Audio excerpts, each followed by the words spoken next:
Hello friend, आज हम इस वीडियो में देखेंगे diversity in the living world. तो इसके पहले वाले वीडियो में हम देख चुके हैं, तो इस वीडियो में हम देखेंगे diversity in the living world. तो देखिए, इसको हम सीखेंगे कि डाइवर्सिटी का मतलब क्या होता है। हमको नाम सिर्फ करना है बायोलॉजी, तो बायोलॉजी आपको आसान हो जाएगा। ठीक, डाइवर्सिटी का मतलब होता है बदलाव, रंग, सब कुछ, जैसे बटरफ्लाई हो गया, जीव जंतु वगैरह सब कुछ जो होता है, कितनी डाइवर्सिटी है, कितनी विविधता है। ठीक, इन द लिविंग वर्ल्ड, इस लिविंग वर्ल्ड में, ठीक, जीव के बारे में हम देखेंगे। क्लास 12 में दे रखा है कि बायोडाइवर्सिटी एक चैप्टर है, उसमें दे रखा है रॉबर्ट मे के हिसाब से 7 मिलियन स्पीसीज खोजी जा चुकी है, पर आपको इसमें लिंक नहीं करना है क्योंकि कन्फ्यूजन होता है। ठीक,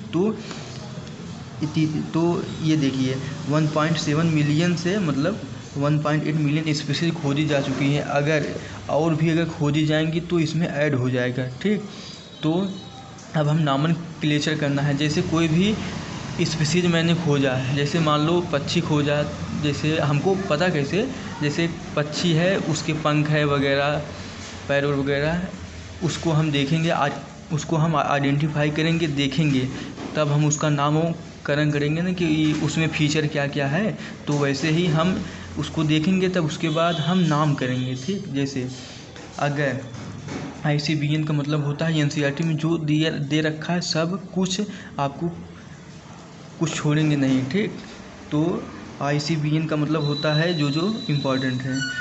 ICBN का मतलब होता है international code for botanical nomenclature, जो कि यह बहुत ही इम्पॉर्टेंट है। ठीक, तो इंटरनेशनल का मतलब होता है, इंटरनेशनल मतलब जहाँ हर जगह वही नाम हो, हर जगह वही चलता हो। ठीक, उसी को कहते हैं इंटरनेशनल कोड फॉर बॉटनिकल। हम बॉटनिकल का मतलब होता है कि प्लांट के बारे में हम खोजेंगे। प्लांट को अगर कोई, जैसे प्लांट है, प्लांट को मैंने अगर खोजा तो प्लांट का नाम धरेंगे। ठीक, उसी को कहते हैं बॉटनिकल। ठीक, नॉमेनक्लेचर। अगर किसी जीव जंतु को मैं खोजा तो जूलॉजिकल नॉमेनक्लेचर उसका धरेंगे। तो इसका फुल फॉर्म नेम क्या होता है, क्योंकि पूछता है। ठीक, international code of zoological nomenclature. तो अब हम इसके बाद देखिए, Carolus Linnaeus given by Carolus Linnaeus साहब ने, इन्होंने बायोलॉजिकल नेमिंग, इन्होंने नामकरण किया था। ठीक, तो इनका एक बुक है सिस्टेमा नेचुरी, जो कि NCERT में दे भी रखा है। ठीक, एक बुक और है, उसका नाम है स्पीसीज प्लांटेरम। उस बुक को आपको नहीं जानना है, जो कि NCERT में दे रखा है वही आपको ध्यान में रखना है। ठीक, तो सिस्टेमा नेचुरी हो गया। तो कैरोलस लिनियस साहब ने, इन्होंने नॉमेनक्लेचर किया। तो सबसे पहला नंबर इन्होंने देखा होगा, जैसे या तो प्लांट हो गया या तो एनिमल हो गया। उन्होंने देखा कि ये कोई पक्षी है, तो उस पक्षी का उन्होंने नेमिंग किया। जैसे हमको कैसे करना कैसे है, तो हम इसको देखेंगे। तो देखो, उन्होंने बताया जैसे मैंगो, उन्होंने एक आम को, जैसे एक मैंगो है। ठीक, मैंगो है, तो मैंगो का हमको नामकरण करना है। तो इसका साइंटिफिक नेम क्या होता है, पहले इसको आप जान देखिए, मैंजीफेरा इंडिका।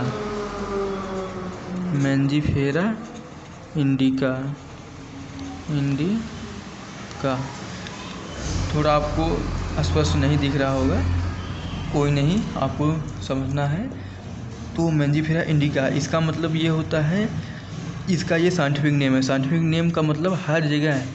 आखिर नेमिंग क्यों किया गया, क्योंकि ये जो नेम है हर जगह वही सेम हो। ये नहीं कि इंडिया में कुछ और है, पाकिस्तान में अलग हो गया, अमेरिका में, लंदन वगैरह सब कुछ हर जगह अलग हो। इसका मतलब तो तब गड़बड़ हो गया, क्योंकि कोई जान नहीं पाएगा तब ना।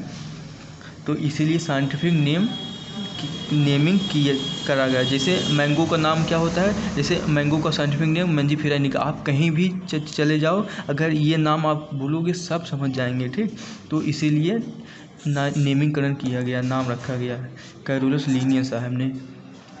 ठीक, पहला वर्ड लैटिन, इन्होंने बताया कि लैटिन होना चाहिए और इटालिक्स होना चाहिए। लैटिन का मतलब होता है हर जगह वही नाम चलना चाहिए। इटालिक्स मतलब होता है थोड़ा सा तिरछे अक्षरों में आपको लिखना है, ठीक। और देखिए सेकंड क्या बोल रहा है, सेकंड लेटर देखो, फर्स्ट लेटर क्या है, जीनस को रिप्रेजेंट करता है और सेकंड स्पीशीज को रिप्रेजेंट करता है। देखो बाइनोमियल नॉमेनक्लेचर, हैंड राइटिंग, अगर हम हाथ से लिखते हैं तो उसको सेपरेटली अंडरलाइन करना है। अगर हम उसको कंप्यूटर द्वारा लिखते हैं तो उसको प्रिंटेड करना होगा, ठीक।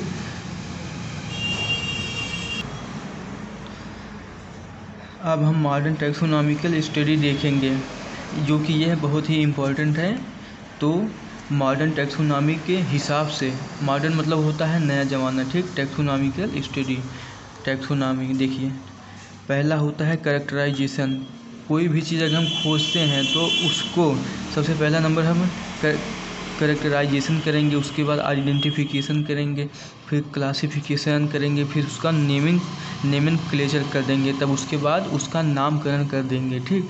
तो लीनियस के हिसाब से, लीनियस साहब ने इन्होंने क्या बताया, लीनियस के हिसाब से, क्योंकि यहाँ से क्वेश्चन पूछता है, ठीक। तो लीनियस के हिसाब से आइडेंटिफिकेशन करेंगे सबसे पहला नंबर, फिर उसके बाद नेमेनक्लेचर करेंगे, उसके बाद क्लासिफिकेशन करेंगे। तो ये लीनियस के हिसाब से हो गया, ठीक। तो टैक्सोनॉमिकल कैटेगरी जो इस टॉपिक में दे रखा है, एनसीईआरटी से कोई भी लाइन छूटेगा नहीं, जो इम्पॉर्टेंट है, ठीक। तो टैक्सोनॉमिकल कैटेगरी, टैक्सोनॉमी, सबसे पहला नंबर आपको टैक्सा समझना क्या है, टैक्सा होता क्या है। जैसे कोई भी, जैसे अगर ये ऑर्डर है तो ऑर्डर, ये देखिए टैक्सा, ठीक। जैसे कोई ऑर्डर है, या तो क्लास है, या तो फैमिली है, जीनस है, कुछ भी, ऑल आर टैक्सा। जैसे फैमिली क्या होता है, सोलेनेसी वगैरह, ये सब जीनस वगैरह, ये सब टैक्सा है। जैसे फेलिस, कैनिस, जैसे बिल्ली हो गया, कुत्ता हो गया, ठीक, टाइगर हो गया, सब क्या है, टैक्सा है। इसीलिए इसको क्या कहते हैं, टैक्सा कहते हैं। तो टैक्सोनॉमिक कैटेगरी जो कि 7 होता है, ठीक। तो इसको हम देख लेंगे। सबसे पहला क्या है, किंगडम, उसके बाद फाइलम, अगर एनिमल है तो फाइलम, प्लांट है तो डिवीजन, उसके बाद क्लास, फिर ऑर्डर, फिर फैमिली, फिर जीनस, फिर स्पीशीज, ठीक। तो देखिए अब यहाँ से क्वेश्चन बहुत अच्छा बनता है, ठीक। अब देखो, अगर हम नीचे जाएंगे, अगर हम ऊपर से नीचे जाएंगे तो लेस जनरल, इसका मतलब more specific, more specific more specific का मतलब यह होता है कि हम जितना ही लोअर जाएंगे नीचे, उतना ही हम अच्छे से आइडेंटिफाई कर पाएंगे। जैसे कोई स्पीसीज है, जैसे बैगन हो गया, आलू हो गया, ठीक। तो इसको हम आसानी से स्पीसीज से बता सकते हैं, ठीक। अगर किंगडम हो, किंगडम एक क्या है, एक बड़ा ग्रुप है, मतलब बड़ा है ना। तो अगर हम ऊपर जाएंगे तो किंगडम क्या होता है, बड़ा, ये क्या होता है, लेस। अगर ये लेस जनरल है, ये क्या होगा, मोर जनरल होगा। और ये मोर स्पेसिफिक है तो यह लेस स्पेसिफिक होगा। इसका मतलब इसमें हम किंगडम को अगर हम ढूंढेंगे तो यह लेस स्पेसिफिक होता है, क्योंकि किंगडम क्या होता है, यह बड़ा है, ठीक। जैसे किंगडम एनिमलिया हो गया, इसको हमको आइडेंटिफाई करने में हमको काफ़ी कठिनाइयाँ होंगी, इसीलिए हम इसको इस प्रकार से रिप्रेजेंट करते हैं। तो इस स्पीशीज को आसानी से आप पता लगा सकते हैं, किंगडम को नहीं, क्योंकि यह क्वेश्चन पूछता है, यह बहुत ही इम्पोर्टेंट है। तो इस टॉपिक में जो दे रखा है आपको समझ में आ ही गया होगा, ठीक।